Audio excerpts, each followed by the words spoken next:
আসসালামু আলাইকুম, সবাই কেমন আছেন? আশা করি ভালো আছেন। আজকে আমরা দেখাবো স্যাম্পনি Z33 flash file all version কীভাবে আপনারা ডাউনলোড করবেন এবং কয়টা ফাইল ফ্রি কয়টা ফাইল ফেট বিস্তারিত আমরা বলে দিব ভিডিওর ভিতরে। তো তার জন্য আমরা ব্রাউজারটা ওপেন করব। এখানে আমরা লিখব জিএসএম বোরহান লিখতে হবে। জিএসএম বোরহান লিখে আমরা কিবোর্ডে ইন্টারফেস করব। এমন একটি ইন্টারফেস আপনাদের সামনে চলে আসবে। এখানে আমরা দেখতে পাচ্ছি www.gsmborhan.com, ঠিক আছে। তো এই সাইটটি আমরা ভিজিট করে দিতে হবে। ভিজিট করার পরে এখানে উপরে সার্চ বক্স আছে, নিচেও সার্চ বক্স আছে। এখানে আমরা লিখব Z33 অনলি লিখলে হবে। Z33 লিখলাম। লেখার পরে এখানে আমরা একটু নিচের দিকে যাব, কারণ মানে আমরা একটা ফাইল যেহেতু ফ্রি দিছি ভিডিওর ভিতরে বলেছি।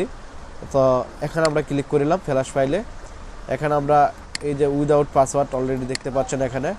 এখানে আমরা একটা ফাইল ফ্রি দিছি, বাকি প্রত্যেকটা ফাইল আপনারা কিনে নিতে হবে, ঠিক আছে।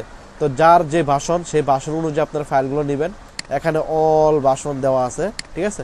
এফআরপি রিসেট ফাইলও আর নিচে দেওয়া আছে অল ভাষণ। তো সরি, ডাউনলোড ফাইল ফ্রি, এই একটা ফাইল আমরা ফ্রি দিয়েছি অলনি। আর বাকি যতগুলো ফাইল আপনারা দেখতে পাচ্ছেন সবগুলো ফাইল ফেট। এই যে দেখেন ডাউনলোড ফাইল ফেট। তো আশা করি বুঝতে পারছি আপনারা কীভাবে স্যাম্পনি Z33 ফাইলগুলো ডাউনলোড করবেন। সবাই সে পর্যন্ত ভালো থাকবেন। নেক্সট টাইম ভিডিও আসা পর্যন্ত।